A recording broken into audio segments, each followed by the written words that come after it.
여러분들 AI, 우리말로 하면 인공지능이라고 하는 것 한번 좀 다 들어보셨죠? 아시는 말이죠.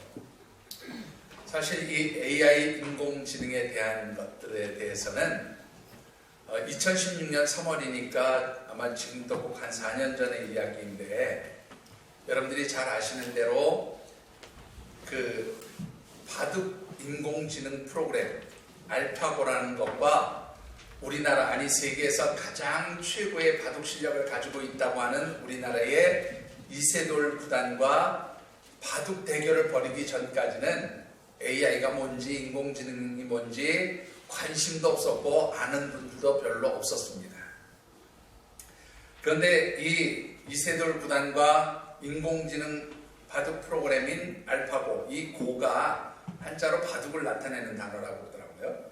그러니까 이 바둑 인공지능 프로그램이 바둑 대결을 벌여서 우리나라의 이세돌 구단이 4대1로 졌지요.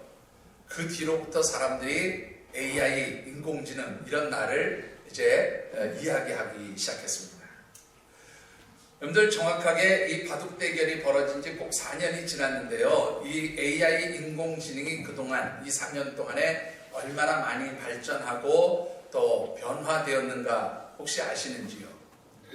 아마 여러분들 별로 관심이 없으셔서 살펴보지 않으셨을 것 같은데, 제가 오늘 이런 이야기들을 좀 많이 하려고 합니다. 왜 그런가 하면 여러분들이 이런 걸 모르면 시대에 뒤떨어져서 도태될 수 있거든요. 그러니까 세상이 어떻게 바뀌어가는지는 좀 알고 계셔야 될 것 같아서 제가 좀 말씀을 드리는데요.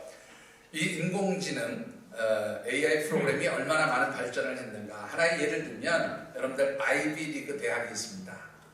어떤 대학들인지 아시죠? 미국에 있는 동북부 지역에 아주 세계적으로 유명한 8개의 최고 대학이라고 부르는 그 8개의 대학을 아이비 리그라고 합니다. 허버드 대학, 또 예일 대학, 코넬 대학, 컬럼비아 대학, 디트머스, 브라운, 프린스턴, 또 하나가 뭐죠? 펜실베니아. 이렇게 8개의 대학을 보통 아이비 리그의 대학이라고 이야기합니다. 그러니까 전 세계에서 아마 가장 10손가락 안에 꼽는 대학 이런 정도로 이야기하면 될 것 같고요. 특히 문과계를 공부하는 학생들이 이 아이비 리그 대학 중에서도 주로 많이 찾는 대학이 경제와 관련된 학과들을 많이 찾습니다. 이 8개의 대학 중에서도 여러분들이 잘 아시는 허버드나 혹은 예일 대학 같은 곳에서 경제와 관련된 그 미국의 최고 수재들, 아니면 또 전 세계에서 공부하러 유학 온 최고의 수재들이 이 경제 관련 공부를 하고 졸업한 뒤에 가기 원하는 최고의 직장 어디일까요? 장집사님 혹시 아실 것 같으세요? 예? 이 하버드나 예일에서 경제 관련 공부를 한 최고의 수재, 최고의 학생들이 졸업하면 가기 원하는 최고의 직장이 어디냐면 골드만삭스예요. 왜 그런지 아십니까? 이곳에 들어가면 어떤 일을 주로 하게 되는가 하면, 이 골드만삭스가 투자 전문 은행이잖아요. 세계적인 투자 전문 은행인데, 이곳에 가서 주로 하는 일이 뭐냐면 애널리스트, 증권을 분석한다든가, 세계 경제의 동향을 분석하다든가, 사람들의 자산 관리하는 것을 분석한다든가, 하여튼 이런 일들을 하는데, 이 애널리스트들이 되면은 평균 그냥 보통 받는 급여가 얼마냐면 50만 불. 좀 괜찮다 그러면 100만 불이고 그 이상 받는 사람들도 많아요. 여러분들이 별로 감동이 안 오시나 봐요. 50만 불, 그러니까 그냥 우리나라 50만 원 생각하시는 건 아니겠죠. 한국 돈으로 환산할까요? 그냥 1대 1000으로 계산하고 1달러가 1000원이라고 계산하면 50만 불이면 연봉이 5억이라는 얘기입니다. 100만 불이면 얼마예요? 연봉 10억이에요. 여러분들 나 평생에 10억쯤 가져갔으면 좋겠어 라고 생각하는 분들이 아마 대부분일 건데, 여기 10억 이상 가지고 계신 분 계세요 혹시? 제가 보니까 거의 없는 것 같아요. 그런데 이거를 1년에 받는 수입이 10억이라는 거예요. 얼마나 많은 돈을 버는지 짐작이 가시죠? 그러니까 이런 직장에 가면 돈 많이 버니까 사람들이 뭐라 그래요? 성공했다, 출세했다, 그렇게 생각하는 거예요. 그러니까 이런 관련 직장에 취업하는 게 최고의 꿈인 거예요. 그런데 이 AI 프로그램이 처음 등장한 게 2012년이었고요. 2014년인가 이 골드만삭스에서 그 증권회사에 AI 프로그램을 도입을 했습니다. 그 프로그램 이름이 뭐냐면 워런이라고 하는 인공지능 프로그램이에요. 이 워런이라는 인공지능 프로그램이 골드만삭스에 딱 도입이 되고 나서 6개월 뒤에 정확하게 그 하버드, 예일 이런 최고의 대학에서 경제 관련 공부를 했던 600명의 애널리스트들이 하루에 다 해고가 됐어요. 별로 충격이 안 오시는가 봐요. 세계에서 가장 똑똑하다는 수재 중에 수재들이 600명이 하루에 실직자가 된 거예요. 동시에. 그리고 이 골드만삭스 본사에는요, 주식을 사고 파는 트레이더라고 하죠. 트레이더 딱 2명 남겨놓고 전부 해고했어요. 왜 그랬을까요? 네? 이 AI 프로그램이 얼마나 뛰어난가 하면 최고의 애널리스트 15명이 4주간, 그러니까 한 달 동안 전부 머리를 모아서 뽑아내는 데이터나 자료를 이 AI 프로그램이 몇 분 만에 해결했냐면 5분 만에 해결했어요. 여러분들이 최고 경영자라면 한 사람당 5억 내지 10억을 1년에 그렇게 주면서 사람은 가끔 속도 썩이고 못 맞힐 때도 있잖아요. 예? 분석을 잘못할 때도 있잖아요. 그런데 이 AI 프로그램은 밥도 안 줘도 돼요. 그냥 전기만 뽑아주면 혼자서 막 돌아가요. 24시간 쉬지도 않아요. 그렇게 일을 하는 AI 프로그램하고 어떤 것을 택해서 경영을 하시겠습니까? 예? 어떤 것 택하시겠어요? 예? 뭐 그냥 상상이 잘 안 가시는 모양인데 이게 지금 불과 5, 6년 전에 세계에서 일어났던 일이에요. 아직도 감동이 안 오십니까? 하나만 더 얘기해 볼까요?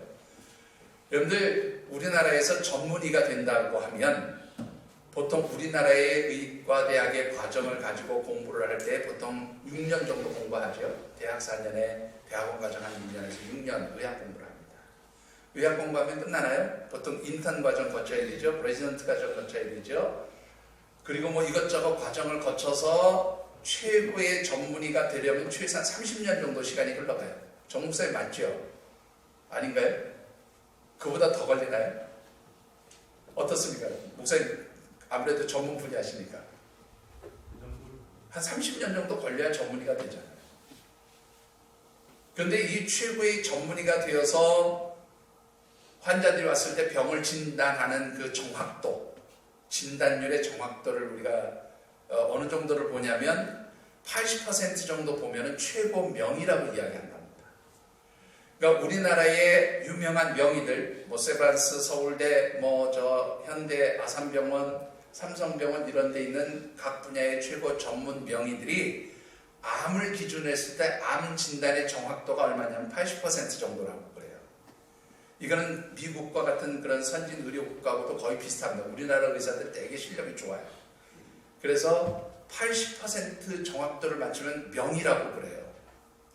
그런데 최근에 우리나라 세브란스 뭐 이런 서울대 이런 데서 암 진단을 받은 사람들이 이거 잘 못 믿겠는데 그리고 가지고 다시 가서 진단을 받는 데가 있어요. 혹시 어딘지 아십니까? 전혀 여러분들은 딴 세상에 사시는 분들 같아요. 이게 지금 우리 현재 사회에서 일어나는 일인데 가천의대 길병원으로 갑니다. 옛날에 2류급 대학병원으로 인정받던 데죠. 그런데 요즘에는 서울대, 뭐 아산병원, 삼성병원, 세브란스 갔다가 암 진단 받으면 가천의대 길병원으로 가요. 왜 그런지 아세요? 여기에 AI 의학 인공지능 프로그램이 들어와 있어요. 이 AI 인공지능 프로그램이 어느 정도의 정확도를 보이냐면 자궁경부암 100% 진단율, 정확도가 대장암 98% 진단율, 췌장암 94%의 진단, 거의 대부분의 암 진단율이 90%가 다 나와요. 그 정도로 정확하게 진단한다. 여러분들 이 AI의 발전되어지는 속도를 제가 말씀드리는 의미가 무엇인지 이해하시겠어요? 아직도 잘 이해가 안 되시는 모양이군요. 여러분들 애널리스트, 의사, 검사, 판사 이런 사람들 되는 거 성공하는 거잖아요. 그래서 우리 자녀들이 공부 잘해서 돈 많이 버는 증권 분석가, 뭐 검사, 판사, 뭐 의사 이런 거 되기 원하시죠? 박은경 집사님 어떻습니까? 안 그런가요? 예? 근데 이게 이제는 아무런 소용이 없다 그 말이에요.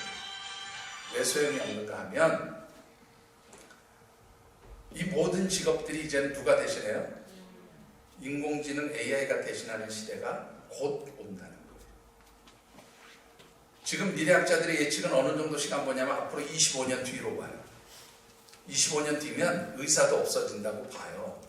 왜냐하면 여러분들 그 SF 영화 공상과학 영화 보면 왜 무슨 통 같은 데 사람 다 안겨오는 그 뭐죠? 그 위에서 기계 같은 게 뭐 빙 왔다 갔다 하면서 진단 딱 하고 수술하는 그런 거 보시잖아요. 앞으로 그런 시대가 온다는 거예요. 어느 정도로까지 발전이 된다고 보냐면 앞으로 25년 뒤에는 AI 인공지능 프로그램이 목사님을 대신해서 설교하는 시대가 열릴 거래요. 제가 참 감사하게 생각하는 거는 제가 은퇴한 뒤의 일이라서 백수는 안 되겠구나 그렇게 감사하고 있습니다. 여러분들 엄청난 변화가 일어나는 시대에 우리가 살고 있어요. 중요한 것은 이렇게 모든 것이 변화하는 그런 시대 속에서 우리가 살고 있는데 우리는 어떤 준비를 해야 될 거냐. 무슨 대학 강의하는 것 같죠 오늘? 그런데 여러분들 알고 계셔야 돼요. 자, 가정의 달 5월에 우리가 나누는 말씀의 주제 한번 읽어보시죠. 같이 받들어 읽어봅니다.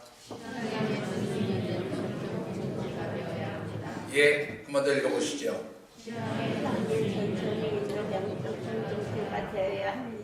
예, 우리 가족들이 이 세상에서 흔히 말하는 성공하는 삶을 살기 위해서는 하나님과 바른 영적 관계가 맺어져야 한다. 이게 바로 성공하는 삶이라는 거예요. 그리고 이렇게 하나님과 영적으로 바른 관계를 맺기 위해서는 우리와 우리의 자녀들이 어떻게 해요? 하나님의 말씀, 신앙, 믿음 이런 것을 잘 가르치고 전승하는 그런 공동체가 되어야 하나님과 바른 영적 관계를 맺고 살아갈 수 있다는 그런 관점에서 우리가 말씀을 묵상하고 있습니다.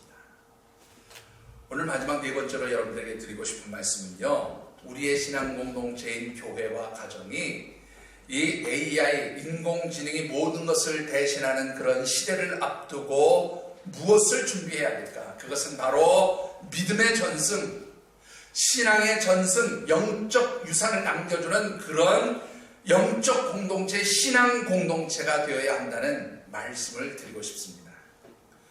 오늘 우리에게 주신 신명기의 말씀은 모세의 고별 설교 가운데 한 부분입니다. 특별히 주신 말씀을 묵상하는 가운데 우리 신앙 공동체인 가정과 교회가 영적으로 늘 깨어 있어서 믿음을 전승하고 또 영적 유산을 남겨주는 그런 아름다운 영적 공동체, 신앙의 공동체가 되어지기를 주님의 이름으로 축원합니다. 자, 오늘 주신 말씀을 통해서 먼저 묵상해 보고 싶은 것은 이 AI 인공지능의 시대를 앞두고 신앙 공동체인 가정과 교회가 해야 할 일이 무엇이냐라는 것이에요.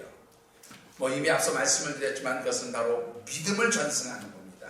신앙을 전승하는 거예요. 영적 유산을 남겨주는 일이 우리가 가장 중요하게 해야 할 일이라 하는 것입니다. 본문 18절과 19절의 말씀을 같이 한번 받들어 읽어보겠습니다. 이러므로 너희는 나의 마음을 뜻했고 그것을 속에를 지어내서 너희 비판을 뜻하를 거니며 또 그것을 너희 자녀에게 가르치며 집에 앉아서 생기는 말씀을 뜻했고 이르는데 이 말씀을 강론하고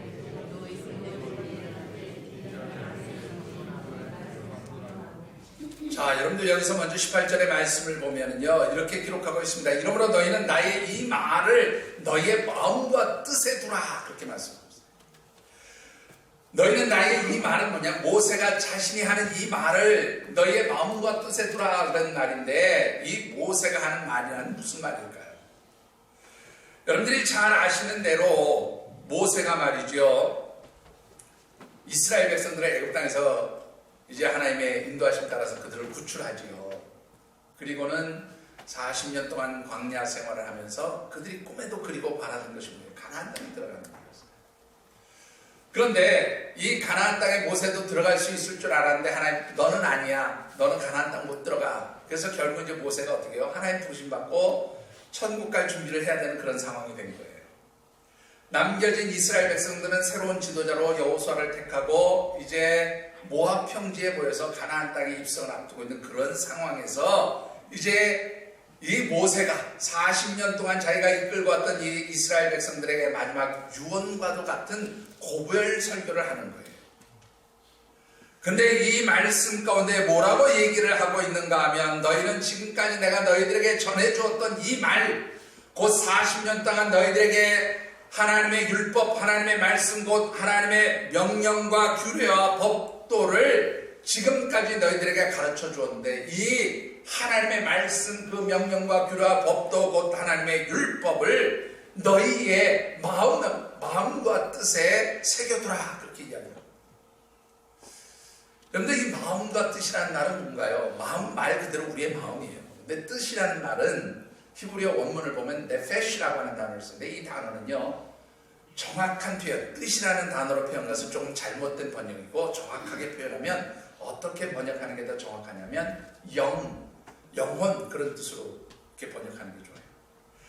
그러니까 너희는 내가 전하는 이 말 곧 하나님의 명령과 규례와 법도 이 말을 이 말씀을 어디에 새기라는 거예요? 너희의 심령 가운데 새기라 그렇게 부탁하고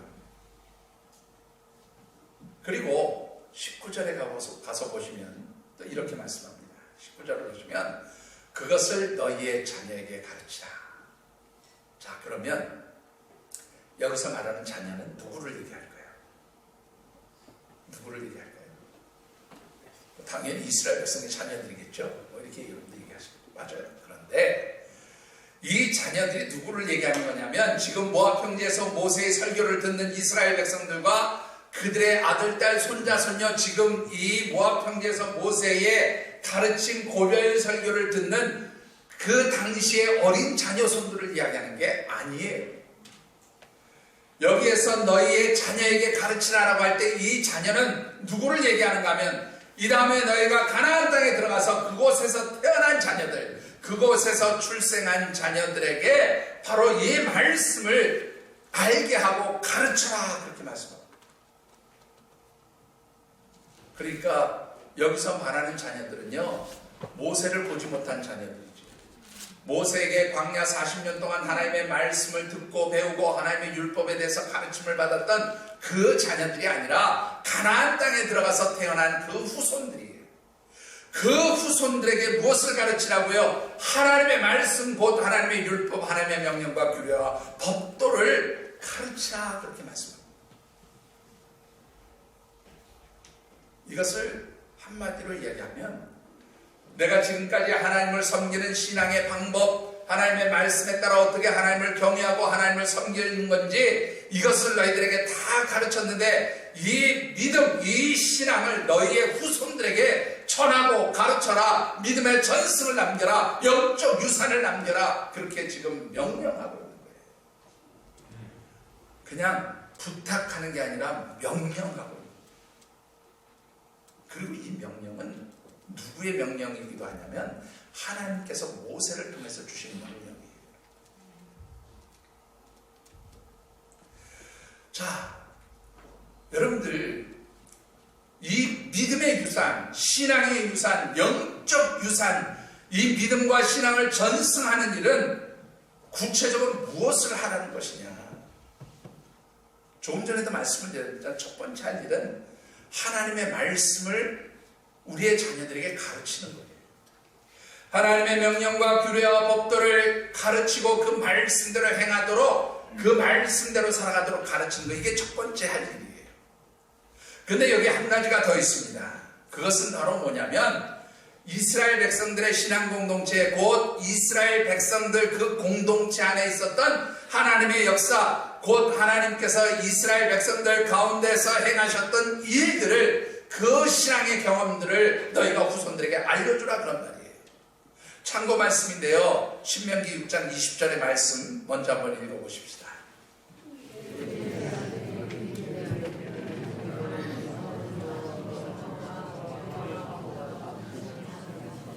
자,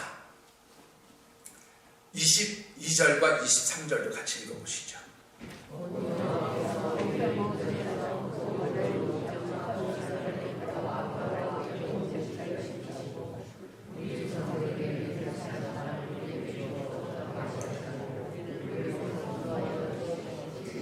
자, 풀어서 설명드릴게요. 먼저 20절의 말씀을 보면요, 먼 훗날 너희 아들들, 너희의 자녀들, 너희의 후손들이 가나안 땅에 들어갔을 때에 아버지, 할아버지, 왜 우리가 이 하나님의 명령이라는 것, 하나님의 규례와 법도, 이 율법의 말씀을 배우고 또 이 말씀을 지켜 행하며 살아가야 하는가요? 왜 이렇게 하라는 것입니까? 라고 물어본다면 그럴 거 아니겠어요?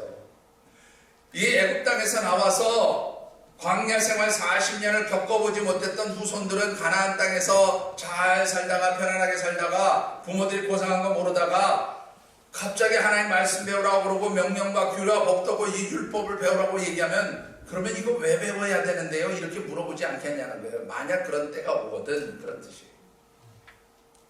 그러면 너희들은 그들에게 가르치라는 거예요. 무엇을 가르치냐면 21절, 2절, 3절 쭉 내용이 뭐냐면 하나님께서 우리와 우리의 조상들을 애굽 땅 종되었던 곳에서 건져내시기 위해서 그 애굽 땅에서 어떤 일들을 벌이셨는지 여러분들 아시잖아요. 하나님께서 10가지의 재앙을 내리셔서 애굽을 완전히 하나님께서 징계하시고 그래서 이스라엘 백성들을 구원하셨을 뿐만 아니라 하나님이 홍해를 가르시고 그 바다 길을 마치 마른 땅처럼 건너게 하신 일들, 광야에서 그들이 농사짓거나 우물을 파거나 하지 않았음에도 불구하고 40년 동안 어떻게 하나님이 먹이시고 입히셨는지 이런 모든 하나님이 행하신 일들을 너희와 너희 후손들에게 어떻게 해요? 가르쳐주라는 거예요. 알려주라는 거예요. 들려주라는 거예요.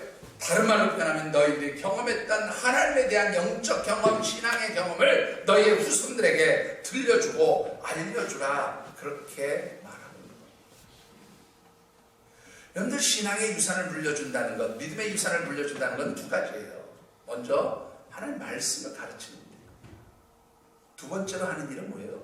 내가 만난 하나님, 내가 경험한 하나님, 하나님이 내 삶 속에서 어떤 역사를 이루셨는지, 인간적으로 볼 때 도무지 불가능한 일들이었는데 어떻게 하나님의 능력으로 이 모든 일들이 이루어졌는지, 이런 신앙적 경험, 영적 경험이 있다면 그것을 너희의 자녀들에게, 너희의 후손들에게, 너희의 손자, 손녀들에게 그것을 들려주고 알게 해주라, 그런 말이에요.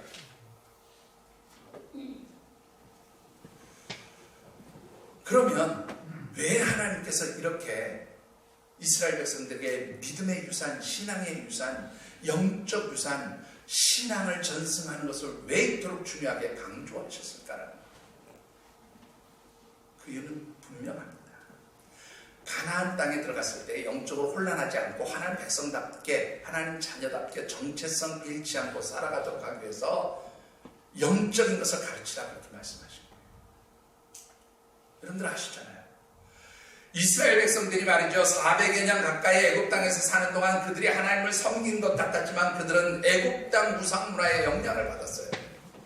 그래서 어떻게 됐습니까? 애굽 땅을 출발하고 얼마 지나지 않아서 모세가 십계명 받기 위해서 시내산에 올라갔을 때에 이스라엘 백성들이 무슨 일을 벌려요? 밑에서 금송아지 만들어 놓고 이것이 너희를 애굽 땅에서 인도하신 너희의 하나님이 여기에 절하고 경배하라, 이런 일들 저질렀잖아요. 이런 우상의 문화에 젖어있던 이스라엘 백성들을 하나님이 가르치셨어요. 하나님의 말씀, 명령, 규례와 법도, 율법들을 가지고 모세를 통해서 가르치셨어요. 그래서 40년 동안 이스라엘 백성들을 하나님 백성으로 만들어 놓으신 거예요. 그랬는데 이제 곧 들어가게 될 가나안 땅에 가면 또 어떤 문화가 열리게 돼요? 역시 마찬가지로 우상의 문화가 열리는 거예요. 바알과 아세라를 비롯한 가나안 사람들이 섬기는 온갖 우상의 문화들이 판치는 그곳에 들어갔을 때에 너희들이 하나님의 말씀, 하나님의 명령과 규례와 법들을 가지고 영적 분별력을 가지고 하나님만 섬기는 하나님의 백성, 하나님의 자녀들이 되도록 너희들이 힘쓰라고, 그러기 위해서 하나님이 신앙의 전승을 하라는 거예요. 말씀을 가르치라는 거예요. 하나님에 대한 영적 경험을 나누라고 가르친 겁니다.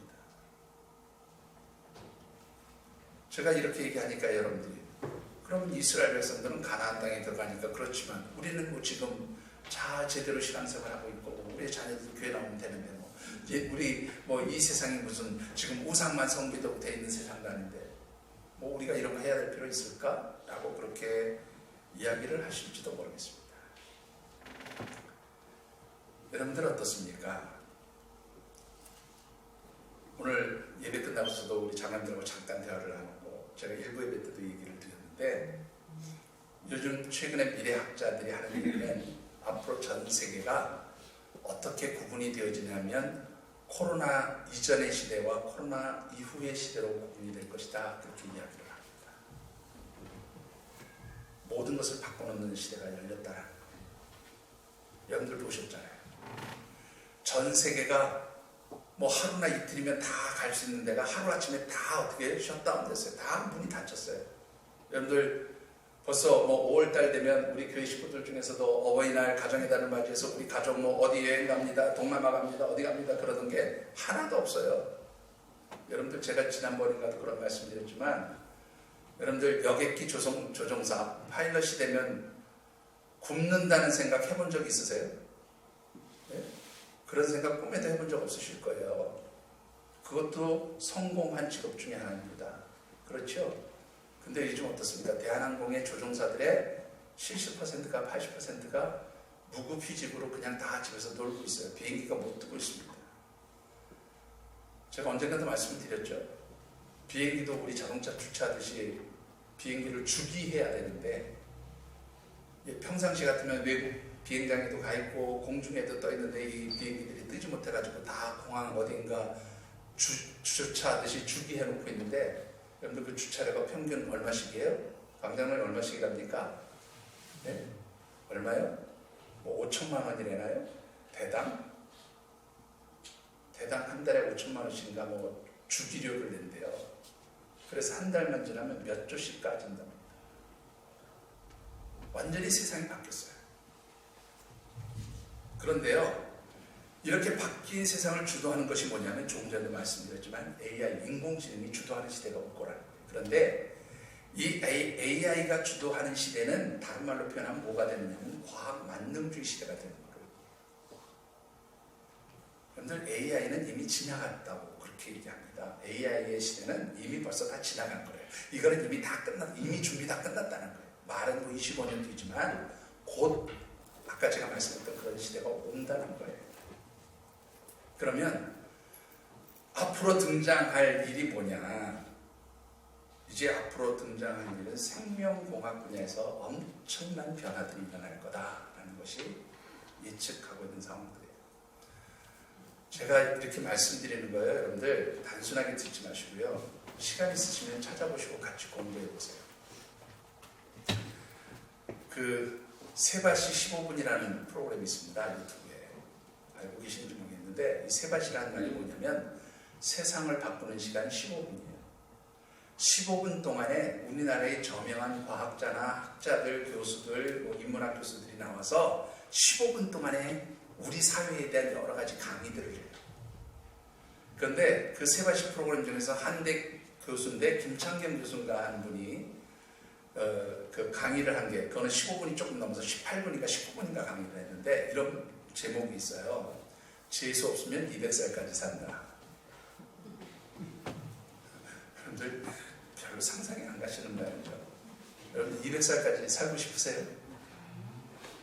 네? 200살까지 사시면 좋은 거 아니에요? 어떻습니까? 그 세바시 19분 동안 강의한 내용은 재수 없으면 200살까지 산다. 누구가? 네? 저와 여러분들이 앞으로 200살까지 살 수 있다는 거예요. 그게 가능한 게 뭐냐면 지금은 아프면 뭐 먹어요? 약 먹지요. 여러분들 최근에 나오는 유전자 치료법이 뭐냐 하면 우리의 몸속에서 나쁜 유전자, 예를 들면 암을 발생시키는 유전자, 무슨 질병을 발생시키는 유전자가 있으면 이 유전자를 가위로 딱 끊어낸대요. 그럼 거기에다가 건강한 유전자를 다시 딱 심어서 붙일 수 있대요. 그러면 그냥 병이 고쳐지는 거예요. 근데 이것도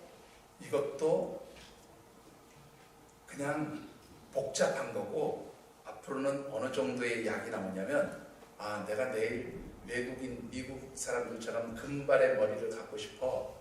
그러면 밤에 잘 때 약 한 잔 딱 마시면 아침에 일어나면 금발로 바뀌어 있어요. 이게 제 얘기가 아니에요. 실제로 지금 일어나고 있는 일이에요. 근데 아주 그분이 재미있는 표현을 했는데, 뭐 우리는 가보지를 못하는 거지만 젊은이들이 클럽에 가가지고, 요새 이번에 문제가 됐지만 클럽에 가가지고 사람들의 시선을 집중시켜서 받으려면 어떻게 하면 될까요? 예? 춤을 잘 추면 된다고요? 그게 아니고요. 몸이 만약에 형광색으로 빛나는, 우리 예를 들면 이게 밤에 형광으로 이렇게 빛나면은 그 뭐라 그러죠? 보이는 거 있잖아요. 어두운 데서도 이렇게 보이는 형광 물질 때문에 보이잖아요. 우리 몸을 그렇게 만들 수 있다는 거예요. 믿어지세요, 여러분들? 안 믿어지시죠? 실제로 지금 돼지를 이용해서 형광 돼지를 만들었어요.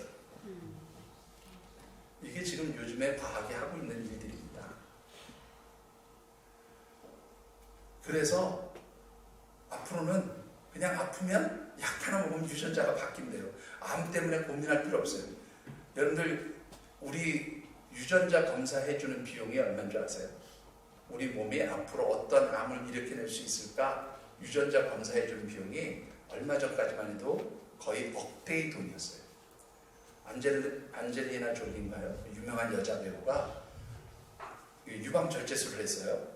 자기 부모님, 어머니가 유방암을 앓았기 때문에 자기는 그 유방암을 앓지 않기 위해서 유방을 미리 절제했는데 유전자 검사를 해서 발생률이 60몇 %나 된 거를 유방을 절제하면서 5%로 줄였다는 거예요. 근데 그 사람이 이야기할 때 유전자 검사 비용이 거의 1억 돈이었어요. 지금은 얼마면 유전자 검사 가능한지 아세요?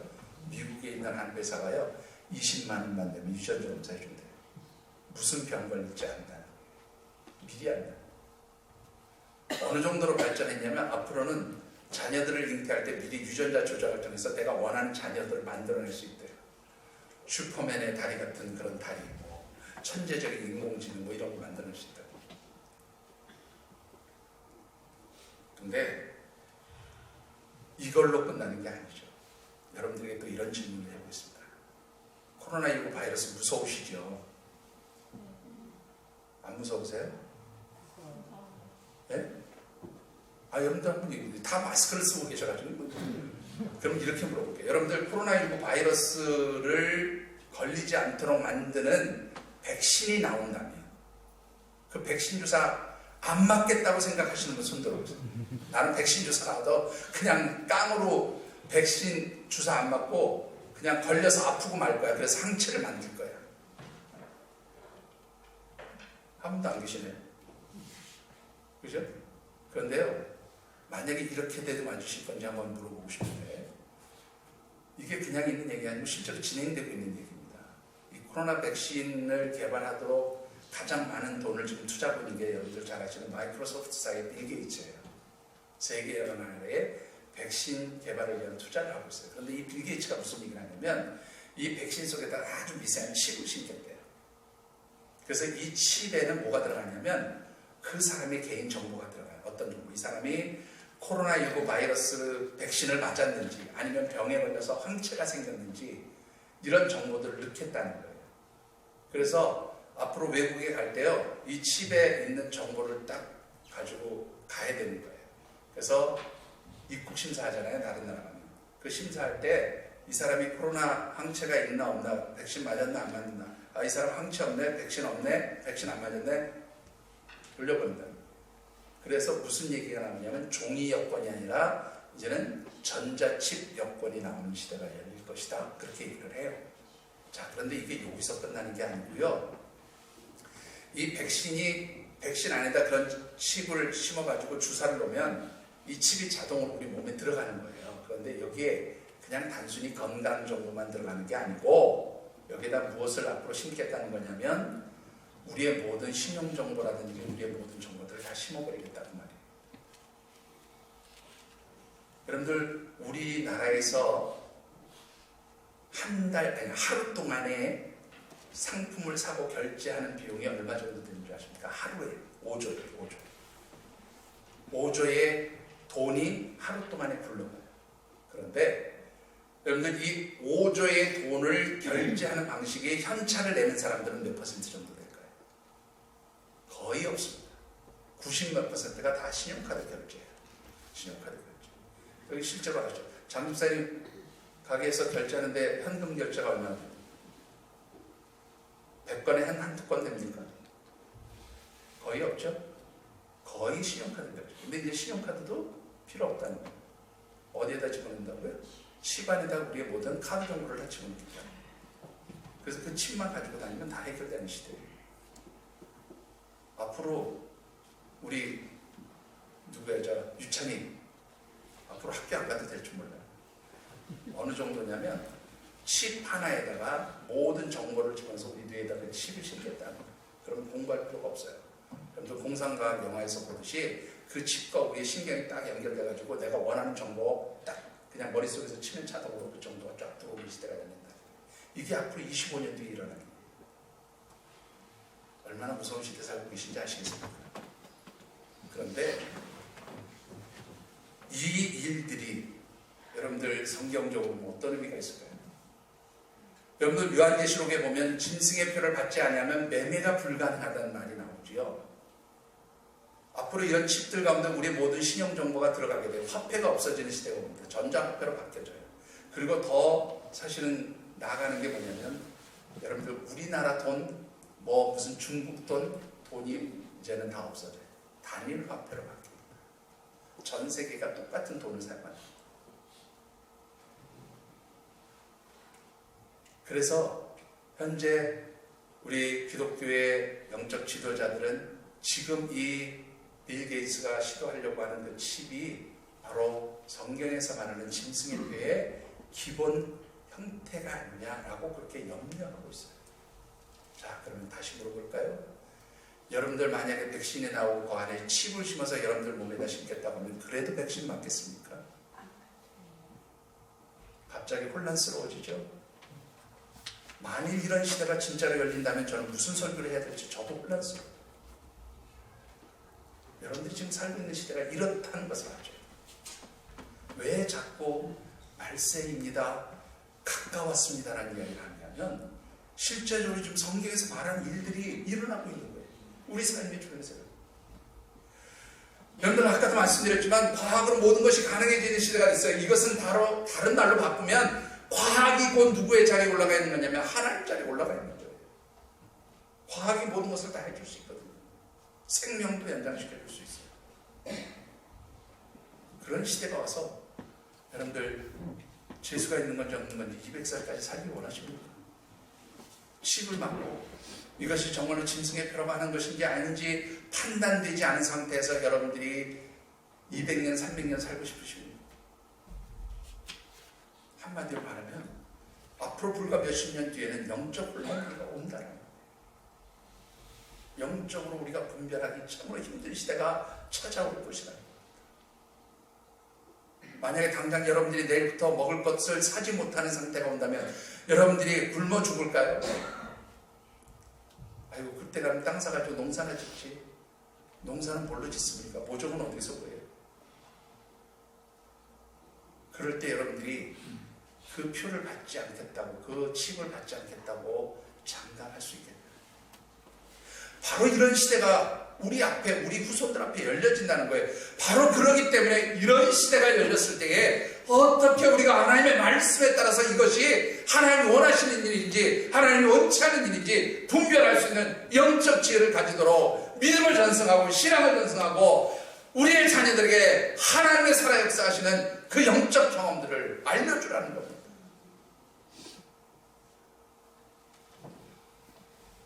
여러분들 절대로 가볍게 생각할 게 아니에요. 여러분들이 생각할 때 아이고 뭐 설마 그런 일이 일어나겠어 생각하십니까? 여러분들 놀라지 마십시오. 조금 전에 말씀드렸던 그 빌 게이츠가 추진하는 칩을 개발하기 위해서 우리나라 KT통신에다가 120억 원을 투자했어요. 1,000만 불을 이미 투자했습니다. 기사 찾아보세요. 다 나와 있는 이야기예요. 설마라고요? 설마가 아니라 실제로 일어나고 있는 일입니다.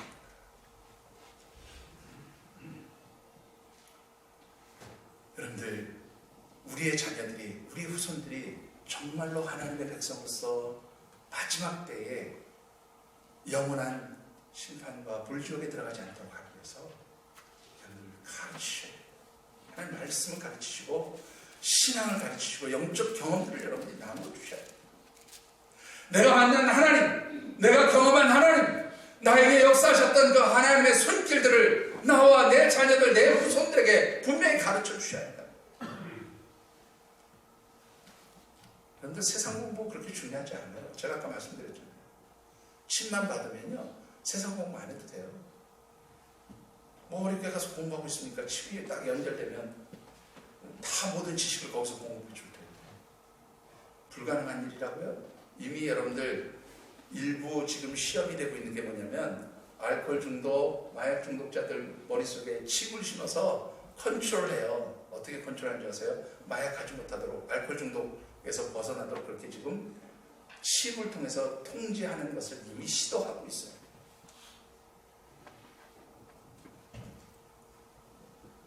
여러분들 어떤 방법으로 우리의 믿음과 신앙을 전승해 줄 거냐? 본문에 보면 세 가지를 말씀하고 있습니다. 첫 번째 방법은요, 가르치라는 거예요. 가르치라. 19절 말씀 우리 같이 한번 받들어 읽어보겠습니다.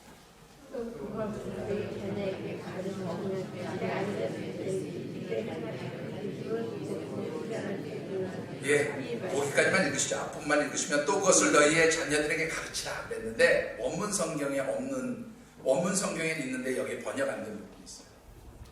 어떤 거냐면 너희와 너희 자녀들을 가르치라 그렇게 되어 있어요. 원문 성경에 보면 너희와 너희 자녀들을 가르치라.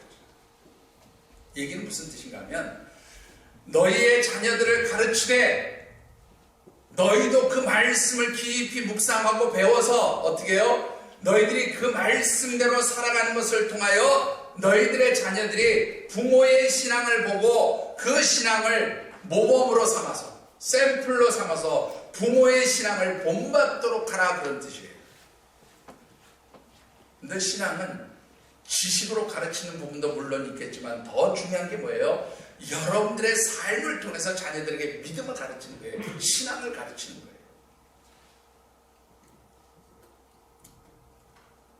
늘 드리는 말씀이지만 앞으로 여러분들이 한 20년쯤 이후에 여러분의 자녀들이 어떻게 신앙생활 하는가 보면 20년 전에 내가 저렇게 신앙생활 했구나 라고 생각하셔도 틀림이 없어요. 농담으로 하는 얘기가 아니고 통계적으로 나와 있어요.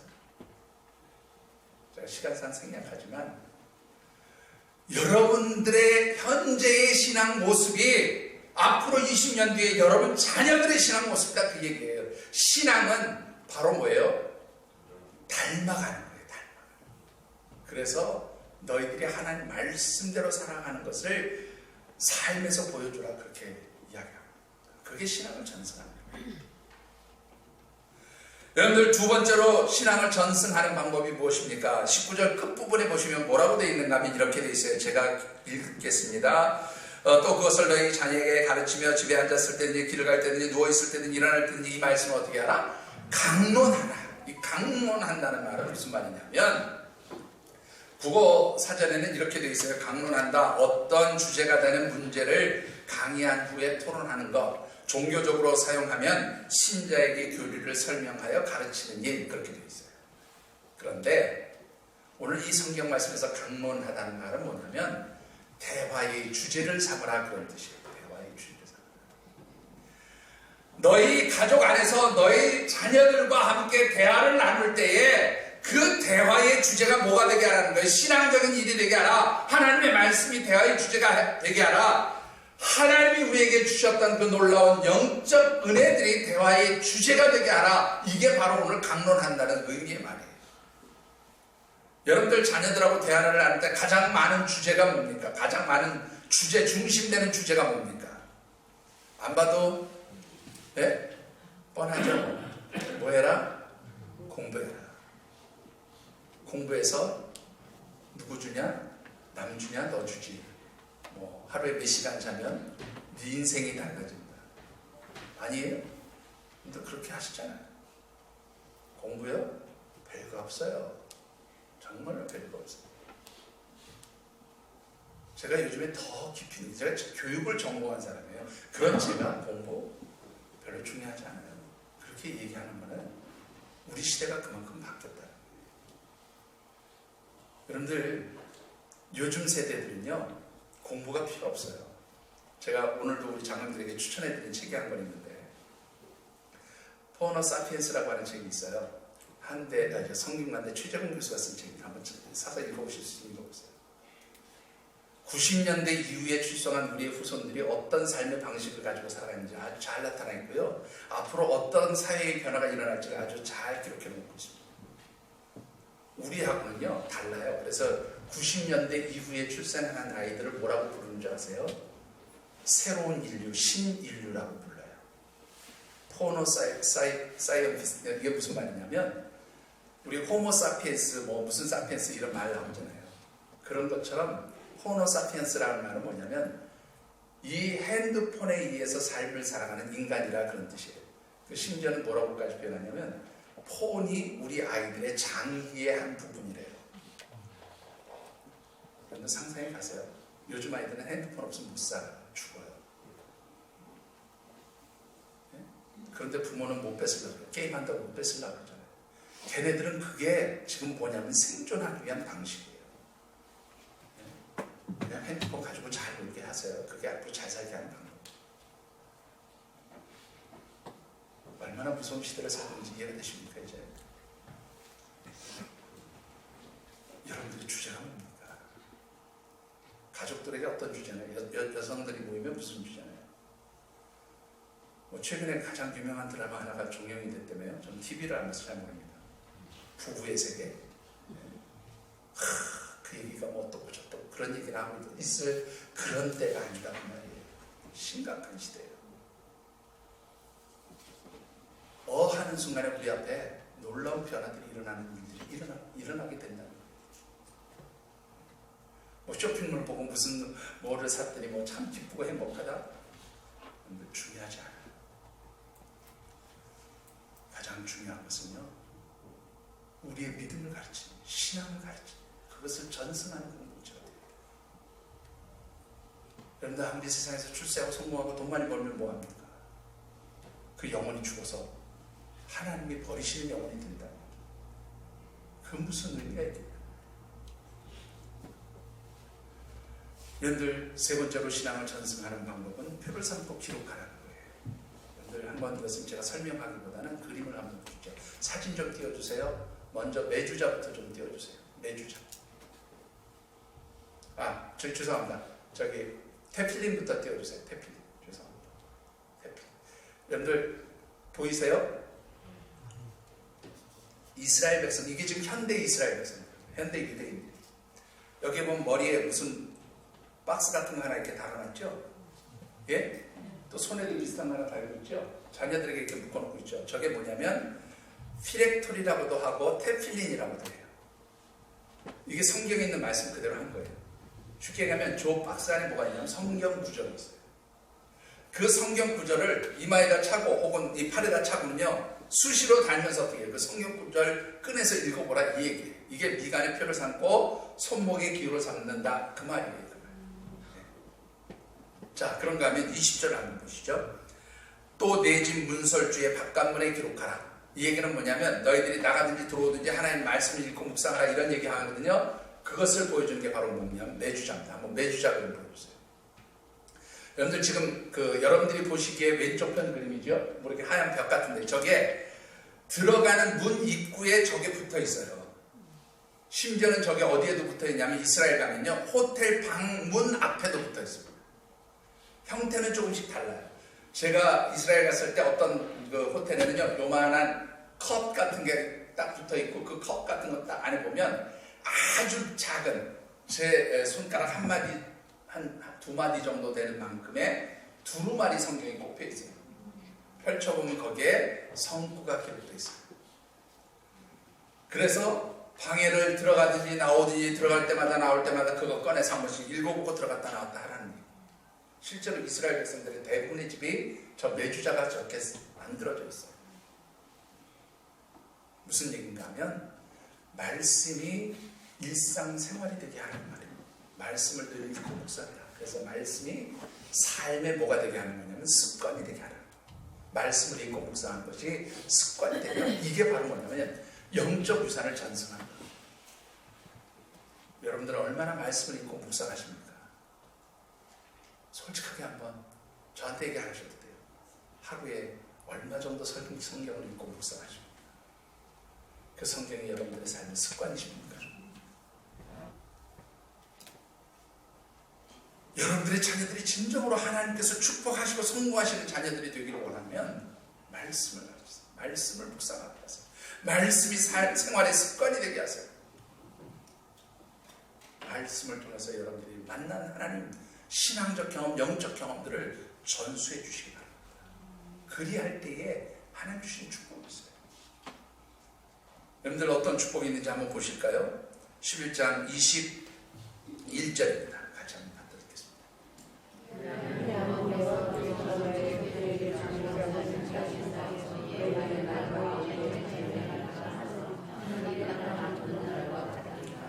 예, 이 21절만 읽었는데요. 쭉 보면 25절까지 쭉 하나님 주신 축복의 약속들인데 이걸 한마디로 정리하면 무슨 얘기냐면 너희 조상 아브라함과 이삭과 야곱에게 약속했던 그 모든 축복을 내가 너희에게 이루어주겠다 그 얘기예요. 뭐하면 너희들이 어디에 있든지 하나님의 명령과 규례와 법도들을 행하며 그 말씀대로 살아가면 그것이 곧 하나님을 의지하는 삶이고 그렇게 할 때 내가 너희들을 이렇게 축복하겠다. 이게 하나님의 말씀입니다. 근데 왜 제가 이걸 그냥 가볍게 정리하고 넘어가면 이 축복받는다는 의미가 중요하기 때문에 그 얘기를 좀 하고 싶어서 그래요. 6장 24절을 한번 읽어보시죠.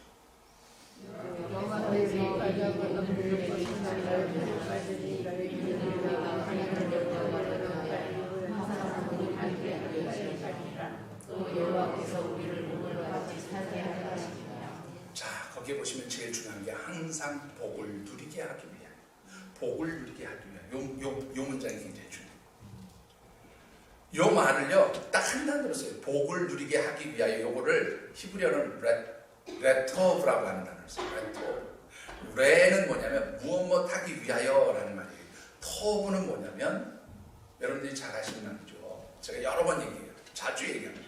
창세기에서 하나님이 천지를 창조하시고 나서 그 모든 것을 보시기에 어떠했더라? 좋았더라 할 때 쓰는 단어가 토브예요.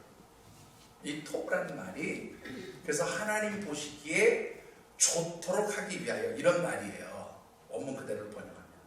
그게 뭐냐면 하나님 보시기에 합당한 삶을 살기 위하여 이런 뜻이에요.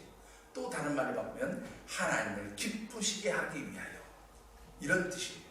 그러니까 우리가 하나님의 명령과 규례와 법도대로 행하며 그 말씀대로 살아가면 누가 기뻐하세요? 하나님이 보시기에 좋은 거예요. 합당하게 여기시는 거예요. 그래서 하나님을 기쁘시게 하는 거예요. 그러면 하나님이 뭘 주셔요? 복을 주셔요. 근데 그 복이 또 누구를 기쁘게 해요? 너희를 기쁘게 하기 위하여. 이중적인 의미가 있는다. 여러분들 하나님 우리를 축복하기 원하세요. 하나님의 백성들이 축복의 삶을 살아가기를 원하세요. 하나님 그것을 기뻐하세요. 하나님이 축복해 주도록 그런 삶을 살아가는 걸 보시면 기뻐하신다는 거예요. 즐거워하신다는 거예요. 그리고 그런 사람들에게 하나님 축복 주신다는 거예요. 여러분들 어떻습니까? 세상에서 아무리 출세도 하나님 축복 받지 못하면 소용없어요. 하나님 축복 받아야 되죠. 그게 바로 믿음 지킴입니다. 신앙 지킴입니다. 하나님 말씀 붙들고 살아갑니다. 말씀을 맺습니다. 여러분들 한기총도 있고 한교총도 있는 거 아세요? 잘 모르시죠 여러분? 한기총은 여러분들이 아시는 대로 원래 우리 교단의 한경진 목사님이 처음에 제창에서 만든 게 한기총이에요. 이 한기총이 오랜 세월이 지나다 보니까 좀 변질이 됐어요. 여러분들 잘 아시는 대로 한기총 회장은 유명한 이제 우리 정광훈 목사님이 한기총 회장을 하고 있는데 좀 이제 이 한기총을 만들었던 큰 대형 교단들이 아주 많이 변질됐다고 새로 나와서 만든 게 한교총이에요. 한교총은 한국교회 청년학교인데 우리 대한예술장로회 통합측하고 이제 장로교 합동교회하고 이렇게 몇 개 교단이 해서 만드는데 이 한교총의 대표회장은 3인으로 되어 있어요. 중심되는 교단의 총회장들이 그 해의 대표회장이 돼요. 우리 지금 현재 한교총의 대표, 우리 교단의 대표회장은 김태형 목사라고요. 저 부산에서 목회하시는 분. 이분한테 직접 들은 얘기는 아니고 한 달이 건너서 들었어요. 이분하고 직접 대화를 나누신 목사님이 며칠 전에 저에게 들려준 얘기인데, 이 한교총 대표장 하시는 분이 보통 7대 종단 모임인가 뭐 그런 거 있잖아요. 불교, 천주교, 기독교, 뭐 천주교 이렇게 각 그 종교의 대표들이 모이는 그런 자리에 갔대요. 우리 김태형 목사님이라는 분이 좀 짓궂어요. 그 말도 조금 거칠게 하시는 분인데, 이분이 불교계 대표한테 그렇게 얘기를 했대요. 불교는 좋겠소? 뭔 소리야? 이제 그 불교계 대표가 그러시더라고요. 아니 거기는 코로나19 바이러스, 이 코로나 바이러스 때문에 우리는 부활절 예배를 연기도 못하는데, 네? 불교는 이번 달이 4월 윤달이라며요. 그래서 4월 초파일을 윤달로 지킬 수 있었으니 얼마나 좋았겠소. 그렇게 얘기를 했다는 게, 이제 4월 초파일을 윤 4월 달에 있는 초파일로 지켰다 그 말이에요. 그걸 이제 조카한 거죠. 그냥 이제 농담을 던진 거예요. 그랬더니 이 불교계하고 천주교 대표들이 아주 정색을 하면서, 이번 코로나 바이러스 때문에 가장 덕을 본 그 종교는 기독교요. 그 중에서도 장로교가 최고 덕을 많이 봤어 그러더래요.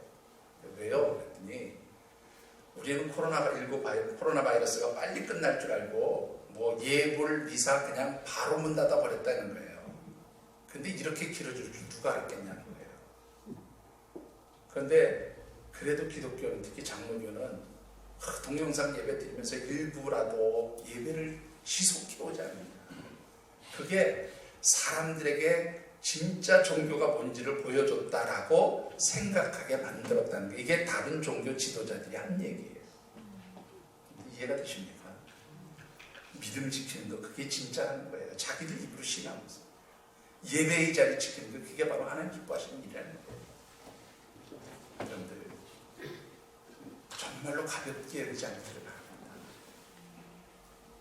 나는 이미 먼저 지나간 세대니까 우리 자녀들은 알아서 하겠지, 그렇게 생각하십니까? 재수 없으면 200살까지 살아요. 예. 200살까지 살면서 여러분들이 후손들이 영적으로 망가지는 모습 보시지 않으려면 지금부터 가르치십시오. 신앙을 전승하십시오. 믿음을 가르치십시오. 말씀을 가르치십시오. 또 중요합니다.